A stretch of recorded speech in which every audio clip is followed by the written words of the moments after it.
Somewhere around 2 million years ago, something broke. Not a bone, not a skull, two letters inside one gene, inside one animal that had no idea anything had gone wrong. It was a copying error, the kind that happens millions of times in millions of bodies and disappears without leaving a trace. This one did not disappear. It is sitting inside you right now, in every cell you have, and it is one of the reasons you are able to understand this sentence. Clench your jaw. Do it now. Bite down hard and put your fingers on your temple, just above your ear. You can feel it moving. That fan of muscles spreading up the side of your skull is called the temporalis, and it is the engine of your bite. Yours is weak, pathetically, embarrassingly weak. A chimpanzee has the same muscle in the same place. Hers climbs so far up the side of her head that it nearly meets in the middle at the top of the skull. In a male gorilla, it does meet, and where two slabs of chewing muscle collide, the bone grows a ridge to anchor them, a crest running down the center of the skull like a fin. Your skull is smooth, nothing is anchored there. The dome is empty, and it is full of you. Why did the muscle let go?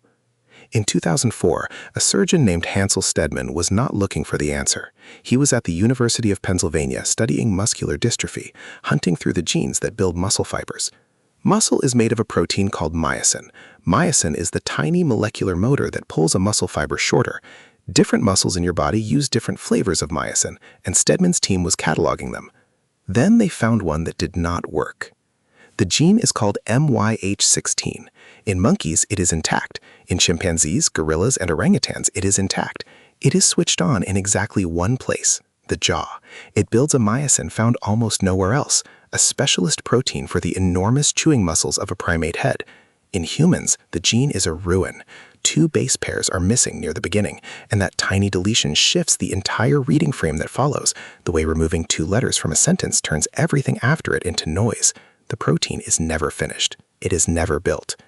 Every human being on Earth carries this same wreckage, every single one.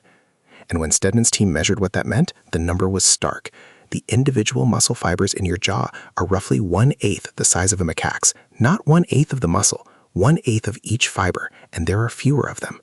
Now hold that in your mind, because here's where it stops being a story about chewing. Skull bones do not simply grow, they respond.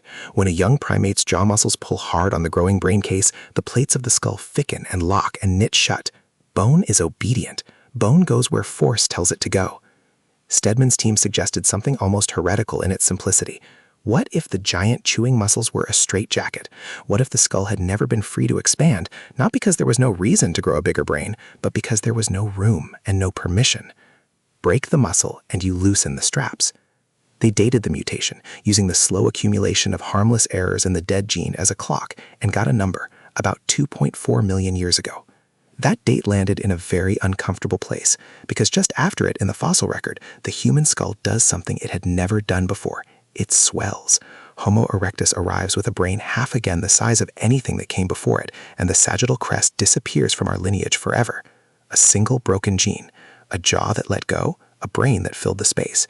It is the most beautiful story in human evolution. It is also almost certainly wrong.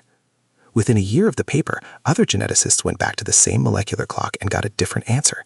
George Perry, Brian Varelli, and Anne Stone re-examined the sequence data and pushed the date backward to something closer to 5 million years ago, possibly earlier, deep enough that the mutation may have been sitting quietly in our ancestors for millions of years before the brain ever began to grow, doing nothing at all. Then the anatomists arrived. Christoph Zollikofer and Marcia Ponce de Leon pointed out an inconvenient fact about crests and skulls. Plenty of small-brain primates never grow a sagittal crest, and having weak jaw muscles does not automatically hand you a bigger brain. Lose the muscle and you get a smaller, gracile face. That is all. Nothing forces the brain to rush in and fill the gap. A broken gene is not an instruction. Nobody was waiting for the space. So what actually happened in the moment between the muscle letting go and the brain swelling up? Something had to change in between, something enormous. Here is what a jaw is for. It is a food processor made of bone. A gorilla spends around 8 hours of every day chewing, grinding tough leaves and stems into something a gut can survive. Chimpanzees chew for roughly 6. That jaw is not decoration. It is the price of eating raw, fibrous, hostile food. And if you cannot pay it, you starve. You do not have that jaw. You cannot pay that price. And yet you are, somehow, still alive. which means that before or exactly as your ancestors lost the machinery for chewing, they must have found another way to break food down, something outside the body, something that did the work the muscle used to do. The anthropologist Richard Wrangham has spent decades arguing for the obvious candidate: fire, cooking. Heat is a set of teeth that never gets tired. It unravels protein, bursts starch, kills the poison in a root, and turns a meal that would have cost you 6 hours of grinding into one that cost you 30 minutes. Before fire, there was pounding, slicing, smashing with stones. Every one of those is chewing that happens outside your face. Once food arrives soft, an 8-hour jaw is not an advantage. It is a bill you no longer have to pay. And then something extraordinary can happen because of the arithmetic of the body. Leslie Aiello and Peter Wheeler called it the expensive tissue hypothesis. Brains are ruinous to run. Yours is about 2% of your body weight and burns something like 20% of your energy every hour, awake or asleep, doing nothing, doing everything. There is no free lunch for a brain that large. If one hungry organ grows, another has to shrink. So look at what shrank. The gut got shorter because cooked food does not need a long fermentation vat to digest it. The jaw got smaller, the teeth got smaller, the gorilla belly flattened, and all of that spare energy, all of those calories liberated by softening the world before it entered the mouth, had somewhere to go. That is the real shape of the thing. The brain did not conquer the skull. The brain was fed. Now go back to the broken gene, because we can finally say what it was. It was never a cause. It was permission. That is the strangest lesson buried in your DNA, and it takes a moment to feel it properly. We tell the story of becoming human as a story of gain, bigger brain, better tools, more language, more fire, more everything. But an enormous amount of what made you was subtraction. Something was taken away, and the loss turned out to be survivable, and then the loss turned out to be useful. Losing the jaw muscle was survivable only because fire and stone had already taken over its job. Losing the gut was survivable only because the food arrived pre-digested by heat. Losing the fur, the crest, the claws, the sense of smell that a dog would consider a birthright. You are, in a very real sense, an ape defined by everything it stopped being able to do. And this is where the broken gene stops being a curiosity and starts being a mirror, because the additions came too, and geneticists have found some of them. Wieland Huttner's laboratory identified a gene called ARHGAP11B, a partial duplicate that exists in humans and in no living ape. It tells the stem cells of the developing cortex to keep dividing, to make more neurons before they stop. Insert it into a mouse embryo, and the mouse cortex begins to fold, the way a human cortex folds. Catherine Pollard found stretches of DNA that sat frozen and unchanged for hundreds of millions of years across every vertebrate on Earth, then suddenly rewrote themselves in the human line, and one of them switches on in the fetal brain at exactly the weeks the cortex is laying itself down. None of those additions would have mattered inside a skull clamped shut and a body with no calories to spare. The gain needed the loss to come first. So the answer to what broke 2 million years ago or 5 million is not really a gene. What broke was a constraint. A limit that had held for the entire history of the primate face simply stopped applying, and for the first time an animal existed that could afford a brain it had no business affording.